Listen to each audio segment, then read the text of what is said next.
ಈ ಎಲ್ಲರ ಸಮಸ್ಯೆಗಳನ್ನ ಇಲ್ಲಿವರೆಗೂ ಯಾಕೆ ಧ್ವನಿಯಾಗಿಲ್ಲ, ಯಾಕೆ ಅವರ ಸಮಸ್ಯೆಗಳನ್ನ ಆಲಿಸಕ್ ಆಗಿಲ್ಲ ಅನ್ನೋ ಒಂದು ನಿಟ್ಟಿನಲ್ಲಿ ಕೆಲಸ ಮಾಡೋದಕ್ಕೆ ಮುನ್ನುಗ್ತಾ ಬಂದಿದೆ. ಸಹಜವಾಗಿ ಈ ಕ್ಷೇತ್ರವನ್ನ ಬಹಳಷ್ಟು ಜನ ನೆಗ್ಲೆಕ್ಟ್ ಮಾಡಿದ್ರು. ಈ ಕ್ಷೇತ್ರದಲ್ಲಿ ಇರುವಂತರು ಪ್ರತಿಯೊಬ್ಬರನ್ನು ಕೂಡ ಪದವೀಧರರನ್ನೇ, ಬುದ್ಧಿವಂತರನ್ನೇ. ಆದ್ರೆ ಈ ಕ್ಷೇತ್ರದಲ್ಲಿ ಆಯ್ಕೆ ಆಗಕ್ಕೆ ಇಷ್ಟಪಟ್ಟು ಆಯ್ಕೆ ಆದಂತ ವ್ಯಕ್ತಿಗಳು ಯಾವತ್ತೂ ಕೂಡ ಈ ಕ್ಷೇತ್ರದಲ್ಲಿ ಯಾವುದೇ ರೀತಿಯಾದಂತ ಸಮಸ್ಯೆಗಳಿಗೆ ಸ್ಪಂದಿಸಲೇ ಇರುವಂತದ್ದು ಕೂಡ ಅಭ್ಯಾಸ ಆಗ್ತದೆ. ಈ ಕ್ಷೇತ್ರ ಶಿಕ್ಷಕರನ್ನ ಒಳಗೊಂಡಂತೆ ಪದವೀಧರರು ಕೂಡ 5 ಜಿಲ್ಲೆಯಲ್ಲಿ ಒಳಪಟ್ಟಿರುವಂಗೆ 1,76,000 ಮತದಾರಗಳನ್ನ ಹೊಂದಿರುವಂತ ಈ ಕ್ಷೇತ್ರದಲ್ಲಿ ಯಾರು ಕೂಡ ಧ್ವನಿಯನ್ನ ಮಾಡ್ತಾ ಇಲ್ಲ ಅನ್ನೋದು ಕೂಡ ಎಲ್ಲರಿಗೂ ಕೂಡ ಗೊತ್ತಿರುವಂತದೆ. ಬಹುತೇಕ ಎಲ್ಲ ಮತದಾರರಿಗೂ ಕೂಡ ಈ ಕ್ಷೇತ್ರದಲ್ಲಿ ಗೊತ್ತಿದೆ. ಪ್ರತಿಯೊಂದು ಶಾಲಾ ಕಾಲೇಜು ಪದವೀಧರನ್ನ ಭೇಟಿ ಮಾಡುವಂತ ನಿಟ್ಟಿನಲ್ಲಿ ಬಂದಂತ ಸಂದರ್ಭದಲ್ಲಿ ಪ್ರತಿಯೊಬ್ಬರನ್ನು ಕೂಡ ಕೇಳಿದ್ದು ಈ ಕ್ಷೇತ್ರದಲ್ಲಿ ಬಂದು ಗೆದ್ದೋಗಿದ್ದಾರೆ. ಆದ್ರೆ ಯಾವತ್ತೂ ಕೂಡ ಈ ಕ್ಷೇತ್ರವನ್ನ ಬಂದು ನಮ್ಮ ಯಾರಿಗೂ ಕೂಡ ಸ್ಪಂದಿಸಿಲ್ಲ ಅನ್ನೋದನ್ನು ಕೂಡ ದಟ್ಟವಾಗಿ ಎಲ್ಲ ಕಡೆ ಕೂಡ ಕಾಣಿಸ್ತಾ ಇದೆ, ಕೇಳ್ಪಡ್ತಾ ಇದೆ. ಕೋಲಾರ ಜಿಲ್ಲೆಯಿಂದ ಹೊರಪಟ್ಟು ದಾವಣಗೆರೆ ತನಕನೂ ಕೂಡ ಈ ಕ್ಷೇತ್ರದಲ್ಲಿ ಆಗಿರುವಂತ ಪ್ರತಿನಿಧಿಗಳು ಯಾರನ್ನು ಕೂಡ ಯುವ ಸಮೂಹಕ್ಕೆ ಧ್ವನಿಯನ್ನ ಮಾಡದಲೆ ಇದ್ದಂಥದನ್ನು ಕೂಡ ಬಹಳ ಅಭಾಸ ಆಗಿದೆ ಅನ್ನೋದನ್ನು ಕೂಡ ನಾನು ಹೇಳಕ್ಕೆ ಬಯಸ್ತಾ ಇದ್ದೇನೆ. ಆದ್ರೆ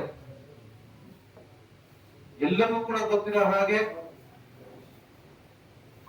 ನಾನಾ ಕಾರಣದಿಂದ ನಮ್ಮ ಪಕ್ಷದಲ್ಲಿ ಅಭ್ಯರ್ಥಿಯನ್ನ ಬೇಗ ಘೋಷಣೆಯನ್ನ ಮಾಡಕ್ ಆಗ್ತಾ ಇರಲಿಲ್ಲ.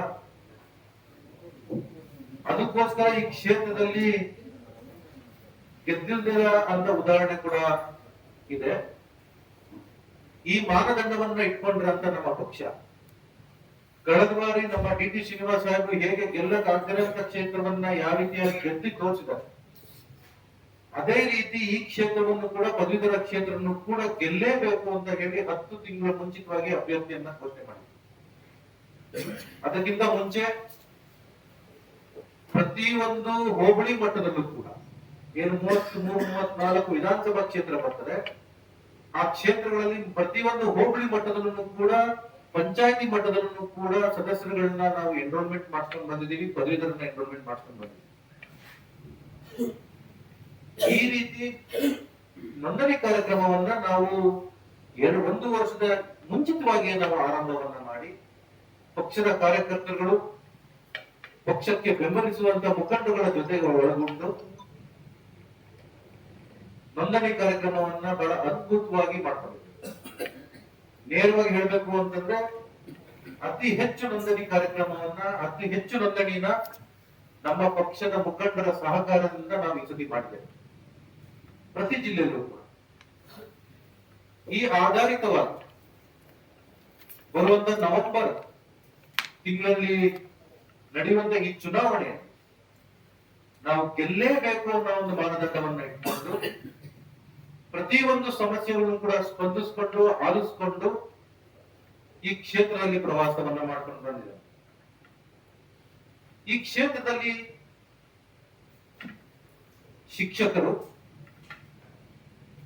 ಶಿಕ್ಷಕರ ಜೊತೆಯಾಗಿ ಸರ್ಕಾರಿ ನೌಕರರು, ವಕೀಲರು,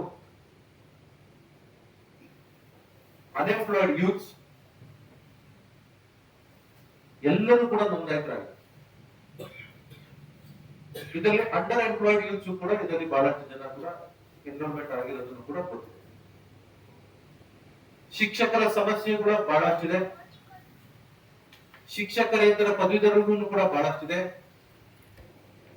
ಈ ಎಲ್ಲ ಸಮಸ್ಯೆಗಳನ್ನ ಬಗೆಹರಿಸುವಂತ ನಿಟ್ಟಿನಲ್ಲಿ ನಾನು ಪ್ರವಾಸವನ್ನ ಕೈಗೊಂಡು ಬರ್ತಿದ್ದಂತ ಸಂದರ್ಭದಲ್ಲಿ ಶಿಕ್ಷಕರು ಶಾಲೆಗಳಿಗೆ ಭೇಟಿ ಕೊಟ್ಟಂತ ಸಂದರ್ಭದಲ್ಲಿ ಅವರಿಗೆ ಬೇಕಾಗಿದ್ದಂತ ಮೂಲಭೂತ ಸೌಕರ್ಯಗಳು, ಆ ಸೌಕರ್ಯಗಳಿಗೆ ನಾವು ಕಲ್ಪಿಸಿಕೊಡುವಂತ ನಿಟ್ಟಿನಲ್ಲಿ ಅವ್ರು ಕೇಳ್ತಾ ಇದ್ದಾರೆ. ಉದ್ಯೋಗದ ಅವಕಾಶವನ್ನ ಕೇಳಿದಂತ ಉದ್ಯೋಗದ ನಿರುದ್ಯೋಗದ ಮಿತ್ರರು ಇವಾಗಲೇ ಸರ್ಕಾರದ ಮಟ್ಟದಲ್ಲಿ 75,000 ಉದ್ಯೋಗದ ಅವಕಾಶವನ್ನ ಕಲ್ಪಿಸಿಕೊಡಲಾಗಿದೆ. ಆ ನಿಟ್ಟಿನಲ್ಲಿ ಈಗಾಗಲೇ 15,000 ಶಿಕ್ಷಕರನ್ನ ಈಗಾಗಲೇ ಉದ್ಯೋಗದ ಅವಕಾಶವನ್ನು ಕಲ್ಪಿಸಿಕೊಡುವಂತ ನಿಟ್ಟಿನಲ್ಲಿ 18ನೇ ತಾರೀಕಿಂದ ಆಗ್ಲೇ ಗೆಜೆಟ್ ನೋಟಿಫಿಕೇಶನ್ ಕೂಡ ಆಗಿದೆ, ಅಪ್ಲಿಕೇಶನ್ ಕೂಡ ಆಗ್ಲೇ ಹೊರಗೆ ಬಂದಿರುವಂತದ್ದು. ಕಾನ್ಸ್ಟೇಬಲ್ಸ್ ಆಗಿರ್ಬೋದು, ಪ್ರತಿ ಒಂದು ಸರ್ಕಾರಿಯ ವಿವಿಧ ಇಲಾಖೆಯ ಉದ್ಯೋಗದ ಅವಕಾಶಗಳ ಉದ್ಯೋಗ ಖಾಲಿ ಇರುವಂತ ಉದ್ಯೋಗವನ್ನ ಭರ್ತಿ ಮಾಡುವಂತ ನಿಟ್ಟಿನಲ್ಲಿ ಸರ್ಕಾರ, ಮುಖ್ಯಮಂತ್ರಿಗಳು, ಉಪಮುಖ್ಯಮಂತ್ರಿಗಳ ನೇತೃತ್ವದಲ್ಲಿ ಬಹಳ ದೊಡ್ಡ ದಾಪಕಾಲನ್ನ ಹಾಕಿದೆ ಅಂತ ಹೇಳಕ್ ನಾನು ಬಯಸ್ತೇನೆ. ಇದೇ ರೀತಿ ಒಂದು ಭಾಗದಲ್ಲಿ ಶಿಕ್ಷಕರು ಮತ್ತೆ ಉದ್ಯೋಗದ ಅವಕಾಶವ ಮಿತ್ರರಿಗೂ ಕೂಡ ಉದ್ಯೋಗದ ಅವಕಾಶವನ್ನ ಕಲ್ಪಿಸಿಕೊಡುವಂತ ನಿಟ್ಟಿನಲ್ಲಿ ನಾವು ಮುಂದೋಗ್ತಾ ಇದ್ದೀವಿ. ಇದರ ಜೊತೆಗೆ ಬರುವಂತಹ ಶಾಲಾ ಶಿಕ್ಷಣ ವಿಚಾರಗಳು ಶಿಕ್ಷಕರಿಗೆ, ಶಿಕ್ಷಕರೇತರ ಪದವೀಧರರಿಗೆ ಉದ್ಯೋಗದ ಅವಕಾಶ ಜೊತೆಯಾಗಿ ಶಾಲಾ ಕಾಲೇಜಿನಲ್ಲಿ ಯಾವ ರೀತಿಯಾದಂತಹ ಮೂಲಭೂತ ಸೌಕರ್ಯಗಳನ್ನ ಕೊಡಬೇಕು ಅನ್ನೋ ಒಂದು ನಿಟ್ಟಿನಲ್ಲೂ ಕೂಡ ನಾವು ಪ್ರತಿಯೊಂದನ್ನು ಕೂಡ ಪಟ್ಟಿ ಮಾಡ್ಕೊಂತ ಪ್ರೈವೇಟ್ ಸ್ಕೂಲ್ಸ್ ಅಂಡ್ ಕಾಲೇಜ್ ಅವ್ರಿಗಿರುವಂತಹ ಸಮಸ್ಯೆಗಳಿಗೂ ಕೂಡ ನಮ್ಮ ಪುಟ್ಟಣ್ಣವರ ನೇತೃತ್ವದಲ್ಲಿ ಸದನ ಸಮಿತಿ ಆಗ್ಲೇ ರಚನೆ ಆಗಿದೆ. ಆಗ್ಲೇ ಬಹಳಷ್ಟು ಕೂಡ ಅವರ ಸಮಸ್ಯೆಗಳನ್ನ ಆಲಿಸಿ ಅದನ್ನ ಬಗೆಹರಿಸಂತ ನಿಟ್ಟಿನಲ್ಲಿ ಅವರ ಸಮಿತಿನೂ ಕೂಡ ಮುಂದೋಗಿದೆ. ಸರ್ಕಾರಿ ಶಾಲೆಗಳ ಜೊತೆಗಾಗಿ ಅವ್ರಿಗೂ ಕೂಡ ಸಮಸ್ಯೆಗಳಿರುವಂತ ಕಾರಣ ಪಾಲಿಸಿ ಚೇಂಜಸ್ ಅಲ್ಲಿ ಅವರು ಕೂಡ ಸಹಕಾರವನ್ನ ಮಾಡುವಂತ ನಿಟ್ಟಿನಲ್ಲಿ ನಾನು ಕೂಡ ಧ್ವನಿಯಾಗಿ ಅವ್ರ ಜೊತೆಗೆ ಇರ್ತೇನೆ ಅಂತ ಕೂಡ ಹೇಳ್ತಾ ಅವರ ಸಮಿತಿ ಸದಸ್ಯರುಗಳೆಲ್ಲರನ್ನೂ ಕೂಡ ಭೇಟಿ ಮಾಡಿ ಮುಂದೆ ಬಂದಿದ್ದೇನೆ. ಪ್ರತ್ಯೇಕವಾಗಿ ಕೋಲಾರ ಜಿಲ್ಲೆಯ ಯುವಕರಿಗೆ ಮತ್ತು ಇಲ್ಲಿನ ಪದವೀಧರರಿಗೆ ಹೇಳಬೇಕು ಅಂತಂದ್ರೆ, ಕೋಲಾರ ಜಿಲ್ಲೆಯಲ್ಲಿ ಬಹಳಷ್ಟು ಈಗಾಗಲೇ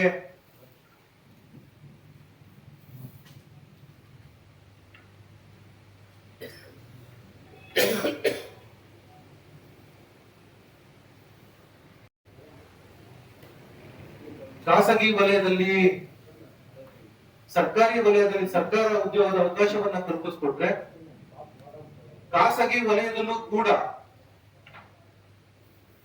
ಉದ್ಯೋಗದ ಅವಕಾಶವನ್ನ ಕಲ್ಪಿಸುವಂತ ನಿಟ್ಟಿನಲ್ಲಿ ಈಗಾಗಲೇ ಬಹಳಷ್ಟು ಕೈಗಾರಿಕಾ ಉದ್ಯೋಗಗಳು ಮತ್ತೆ ಇಂಡಸ್ಟ್ರಿಯಲ್ ಏರಿಯಾಗಳು ಇದ್ರೂ ಕೂಡ ಹೊರಗಡೆ ಅವರು ಬಂದು ಎಂಪ್ಲಾಯ್ಮೆಂಟ್ ಗಳನ್ನ ತಗೊಂಡಿದ್ದಾರೆ. ಆದ್ರೆ ಜಿಲ್ಲೆಯಲ್ಲಿರುವಂತ ಯುವಕರಿಗೆ ಉದ್ಯೋಗದ ಅವಕಾಶವನ್ನ ಕಲ್ಪಿಸಿಕೊಡುವಂತ ನಿಟ್ಟಿನಲ್ಲಿ ಮುಂದಿನ ದಿನಗಳಲ್ಲಿ ನನ್ನ ಹೋರಾಟವು ಕೂಡ ಈ ಜಿಲ್ಲೆಯ ಯುವಕರ ಪರವಾಗಿರ್ತದೆ ಅಂತ ಹೇಳ್ತಾ, ಇವರ ಕೆಲಸವನ್ನ ಪಡೆಯುವಂತ ನಿಟ್ಟಿನಲ್ಲಿ ಸ್ಕಿಲ್ ಡೆವಲಪ್ಮೆಂಟ್, ಯಾವ ಯಾವ ಕೆಲಸಕ್ಕೆ ಯಾವ ಯಾವ ರೀತಿಯಾದಂತಹ ಸ್ಕಿಲ್ ಡೆವಲಪ್ಮೆಂಟ್ ಪ್ರೋಗ್ರಾಮ್ಗಳನ್ನ ಕಲ್ಪಿಸಿಕೊಡ್ಬೇಕು, ಅದನ್ನ ಸರ್ಕಾರದ ಸಹಕಾರದೊಂದಿಗೆ ನಿಗದಿತ ಒಂದು ಇನ್ಸ್ಟಿಟ್ಯೂಷನ್ಸ್ ಗಳನ್ನ ಇಲ್ಲಿ ಸ್ಥಾಪನೆ ಮಾಡುವಂತ ನಿಟ್ಟಿನಲ್ಲಿ ಯುವಕರ ಜೊತೆಯಾಗಿ ಧ್ವನಿಯನ್ನ ಆಗಿ ಈ ಜಿಲ್ಲೆಯವರಿಗೂ ಕೂಡ ಪ್ರಮುಖ ಕೆಲಸಗಳನ್ನ ಕೊಡಿಸುವಂತ ನಿಟ್ಟಿನಲ್ಲಿ ಕಾರ್ಯಪ್ರವೃತ್ತಿ ಆಗಿರ್ತೇನೆ ಅಂತ ಹೇಳ್ತಾ, ಮತ್ತೊಂದು ವಿಚಾರ, ಏನು ಪದವೀಧರರಾದ ನಂತರ ಸ್ಪರ್ಧಾತ್ಮಕ ಪರೀಕ್ಷೆಗಳಿಗೆ ತಯಾರಾಗ್ತಿರೋಂತ ಮಕ್ಕಳಿಗೆ ಈಗ ಖಾಸಗಿ ವಲಯದಲ್ಲಿ ಬಹಳಷ್ಟು ಕೂಡ ಇನ್ಸ್ಟಿಟ್ಯೂಷನ್ಸ್ ಇದೆ. ಆದ್ರೆ ನಮ್ಮ ಜಿಲ್ಲೆಯಲ್ಲಿ, ನನಗೆ ಈ ಜಿಲ್ಲೆಯಲ್ಲೂ ಕೂಡ ಬಹಳಷ್ಟು ಬಡ ಮಕ್ಕಳು ಕೂಡ ಈ ಜಿಲ್ಲೆಯಲ್ಲಿ ಇರುವಂತದ್ದು. ಅವರಿಗೆ ಅನುಗುಣವಾಗಿ ಅವರಿಗೆ ಸಹಕಾರವನ್ನ ಮಾಡುವಂತ ನಿಟ್ಟಿನಲ್ಲಿ ಸರ್ಕಾರದ ಸಹಕಾರದಿಂದ ಅವರಿಗೆ ಇನ್ಸ್ಟಿಟ್ಯೂಷನ್ಸ್ ಗಳನ್ನ ಕಲ್ಪಿಸಿಕೊಟ್ಟು ಅಡ್ವಾನ್ಸ್ಡ್ ಲೈಬ್ರರಿ, ಅವರ ಓದುಗಳಿಗೆ ಬಹಳಷ್ಟು ಅಡ್ವಾನ್ಸ್ ಆಗಿ ಓದಿ ಅವರಿಗೆ ಸಹಕಾರವಂತ ನಿಟ್ಟಿನಲ್ಲಿ ಮುಂದಿನ ದಿನಗಳಲ್ಲಿ ಮಾಡ್ತಾ ಅಂತ ಹೇಳ್ತಾರೆ. ಇದರ ಜೊತೆಯಾಗಿ ಈಗಾಗಲೇ ಪದವಿ ಪೂರ್ವ ಕಾಲೇಜುಗಳು 2-3 ಕಡೆ ಇದೆ. ಆ ಪದವಿ ಪೂರ್ವ ಕಾಲೇಜುಗಳನ್ನ ಸ್ಥಳೀಯ ಮುಖಂಡರುಗಳ ಜೊತೆಗೆ ಪ್ರತಿಯೊಂದು ಹೋಬಳಿ ಮಟ್ಟದಲ್ಲಿ ಪದವಿ ಪೂರ್ವ ಕಾಲೇಜ್ ಆಗ್ಬೇಕು ಅಂತ ಕೂಡ ನಾನು ಸ್ಥಳೀಯ ಮುಖಂಡರುಗಳ ಜೊತೆಗೆ ಆ ಧ್ವನಿಯಾಗಿರ್ತೇನೆ ಅಂತ ಕೂಡ ಹೇಳ್ತೇನೆ. ಮತ್ತೊಂದು, ಈಗಾಗಲೇ ಕೋಲಾರ ಜಿಲ್ಲೆಗೆ ಮೆಡಿಕಲ್ ಕಾಲೇಜು ಕೂಡ ಅನುಮೋದನೆ ಆಗಿದೆ. ಆದ್ರೆ ಇಂಜಿನಿಯರಿಂಗ್ ಕಾಲೇಜು ಕೂಡ ಆಗ್ಬೇಕಾಗಿರೋ ಅಂತ ಧ್ವನಿ ನಾನು ಬಹಳಷ್ಟು ಕೂಡ ಈ ಜಿಲ್ಲೆ ಕೇಳಿದೆ. ಅದಕ್ಕೂ ಕೂಡ ನಮ್ಮ ಶಾಸಕರೊಡನೆ ಕೂತ್ಕೊಂಡು ಚರ್ಚೆಯನ್ನ ಮಾಡಿ ಅದಕ್ಕೂ ಕೂಡ ಯಾವ ರೀತಿಯಾಗಿ ಈ ಜಿಲ್ಲೆಗೆ ಅದನ್ನ ಕೊಡಿಸ್ಬೋದು ಅನ್ನೋದ್ ನಿಟ್ಟಿನಲ್ಲಿ ಸ್ಥಳೀಯರ ಮುಖಂಡರ ಜೊತೆಗೆ ನಾನು ಚರ್ಚಿಸಿ ಅದಕ್ಕೂ ಕೂಡ ಧ್ವನಿಯಾಗಿರ್ತೇನೆ ಅಂತ ಹೇಳಕ್ ಬಯಸ್ತಾರೆ. ನನ್ನ ಕೈಗೆ ಸಿಗ್ತದೆ. ಇಲ್ಲಿವರೆಗೂ ಬೇರೆ ಪಕ್ಷದವ್ರು ಹೇಳ್ತಾರೆ ಇದು ನಮ್ಮ ಭದ್ರಕೋಟೆ, ನಾವು ಈಗ ಈ ಕ್ಷೇತ್ರದಲ್ಲಿ ಸೋತೆ ಇಲ್ಲ. ಆಯ್ತು ಸ್ವಾಮಿ, ನೀವು ಸೋತಿಲ್ಲ ಅಂತಂದ್ರೆ ಈ ಕ್ಷೇತ್ರದಲ್ಲಿ 8 ಸತಿ ಮತ್ತೆ 12 ಸತಿ ಗೆದ್ದಿರಿ ಅಂತ ಹೇಳ್ತೀರಲ್ಲ, ಈ ಕ್ಷೇತ್ರದಲ್ಲಿ ಯಾವ ರೀತಿಯಾದ ಸಹಕಾರವನ್ನ ಮಾಡಿದ್ರಿ? ಯಾವ ರೀತಿನೂ ಕೂಡ ಸಹಕಾರ ಮಾಡಿದ್ರೆ ನೀವು ಯಾವ ರೀತಿಯಾದಂತಹ ಮತಯಾಚನೆಯನ್ನ ಮಾಡ್ತೀರಿ? ಕೇಳೋ ಒಂದು ಪ್ರವೃತ್ತಿಯಲ್ಲಿ ನಾವು ಸಹಕಾರವನ್ನೇ ಮಾಡಿದರೆ 8 ಸತಿ ಗೆದ್ರೇನು 10 ಸತಿ ಗೆದ್ರೇನು, ಖಂಡಿತವಾಗ್ಲೂ ಕೂಡ ನಾನು ಈ ವೇದಿಕೆ ಮುಖಾಂತರವಾಗಿ ಬಹಳ ನೇರವಾಗಿ ಹೇಳಕ್ ಬಯಸ್ತೇನೆ. ಈ ಕ್ಷೇತ್ರದ ಪ್ರತಿಯೊಬ್ಬರು ಮತದಾರರಿಗೂ ಕೂಡ ತಲುಪಿಸಕ್ಕೆ ಬಯಸ್ತೇನೆ. ಹಿಂದಿನದಲ್ಲಿ ಏನೇನಾಗಿದೆ, ಆದ್ರೆ ಮುಂದಿನ ದಿನಗಳಲ್ಲಿ ಆ ರೀತಿ ಯಾವುದೇ ರೀತಿಯಾದಂತಹ ತೊಡಕುಗಳು ಬರ್ತದೆ. ನಾನಾಗಿರ್ಬೋದು, ನಮ್ಮ ಸರ್ಕಾರದಿಂದ ಆಗಿರ್ಬೋದು, ಯಾವತ್ತೂ ಕೂಡ ನಾವು ಕೈ ಬಿಡೋದಿಲ್ಲ. ಖಂಡಿತವಾಗ್ಲೂ ಕೂಡ ಶಿಕ್ಷಕರು, ಶಿಕ್ಷಕರೇತರ ಪದವೀಧರರಿಗೆ ಪ್ರತಿಯೊಬ್ಬರಿಗೂ ಕೂಡ ಸಹಕಾರವನ್ನ ನೀಡ್ತಾ ಈ ಕ್ಷೇತ್ರದಲ್ಲಿ ನಾನು ಕೆಲಸವನ್ನ ಮಾಡ್ತೇನೆ, ಕೆಲಸ ಮಾಡೋದಕ್ಕೆ ಬಂದಿದ್ದೇನೆ ಅಂತ ಹೇಳೋದನ್ನ ಬಯಸ್ತಾ ಇದ್ದೀನಿ.